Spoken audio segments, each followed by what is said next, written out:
just being back here and getting ready to play one that really counts. Just your thoughts right now. We're excited, obviously, to get started. Tough stretch for us. 6 out of our first 8 are on the road. It's a concern. It's a concern that we, able to keep our focus and kind of overcome that challenge. When you stop to think about, the fact that, 5 out of your first 6 are against good opponents on the road, it's going to mature us quickly. We're going to see what we have, what we need to work on as we get ready for, obviously, league play. But we're going to get tested by fire. I mean, this is not an easy stretch by any means. This is probably the toughest beginning that we've had since I've been here. What are the areas heading in that give you, I guess, that you're really focused on, that you need to do well here to have a good start?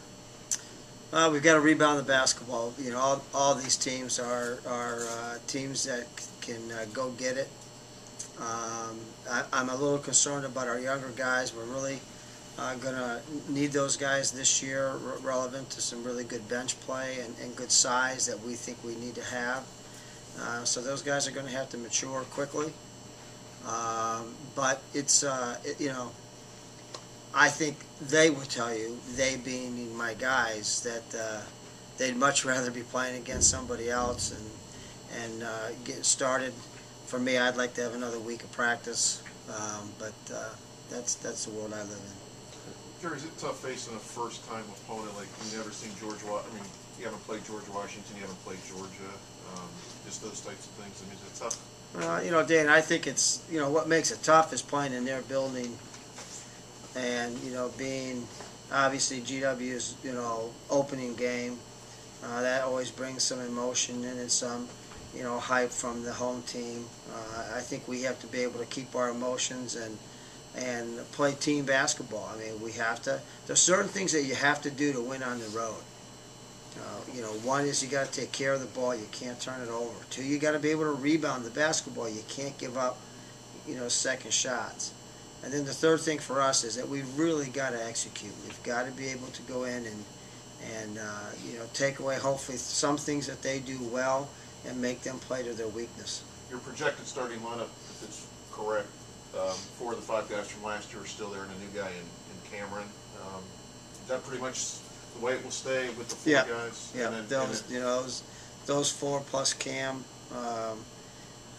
will be, quote unquote, the guys that we're projecting to be starters. I guess my question is, what does Cameron bring to the lineup?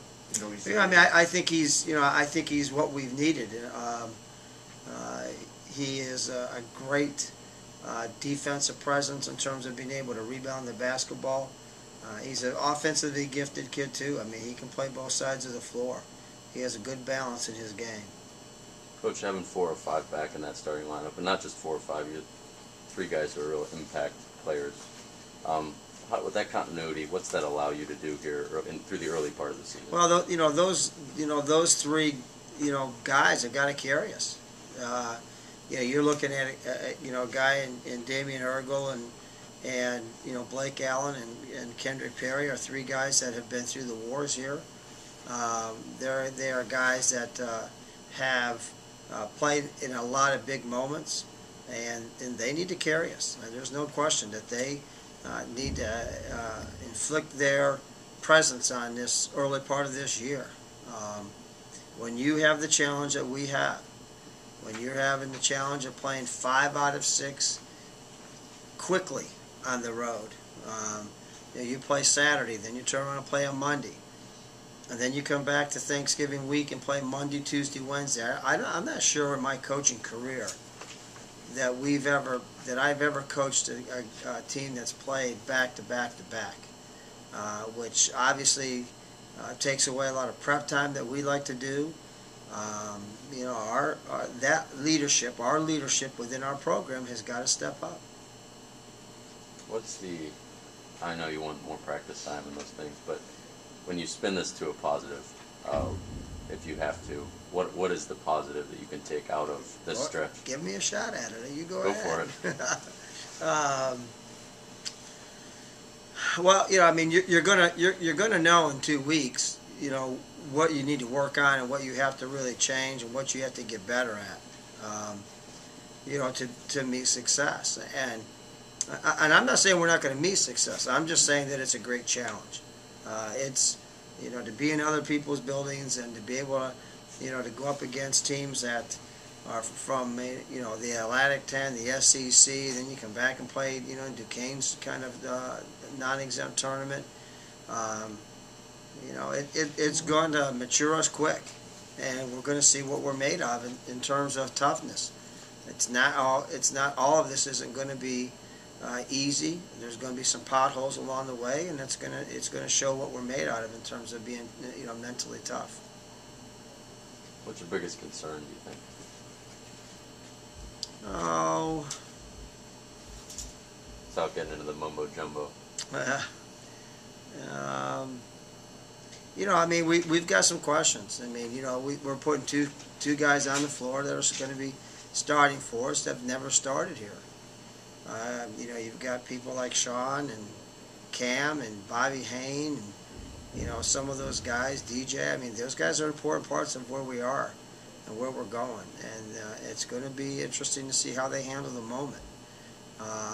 The second stretch of the Monday, Tuesday, Wednesday stretch, to me, fatigue is a major issue there. That how much are we going to be able to play our bench, which you're going to have to do when you play 3 in a row. Jerry, last year before the season started, you said this was the most talented team you had. This year, now fast forward with what you've seen on the practice floor, obviously you haven't played anybody. Do you feel this team is for lack of a better term, more talented than last year's? You got a great memory if I said that. I refuse to say that. No. Dana, I think this is the most balanced team that we've had in terms of being able to go into it legitimately and play, 9 guys. I'm not sure that since I've been here that I felt like, we had, 8 or 9 like Horizon League, conference players. And I really do. I mean, I think some of our freshmen have a chance to be really good. I think Cam has a chance to be really good. I think Sean Amaker. And then obviously you've got 3 guys that have already, shown what they can do. So I don't know if I want to say, most talented, least talented. I think that this is the most balanced of 8 or 9 guys to say, we can put guys out there and not miss a whole lot when we can play some of our bench guys this year, and I think that's a major step forward for us.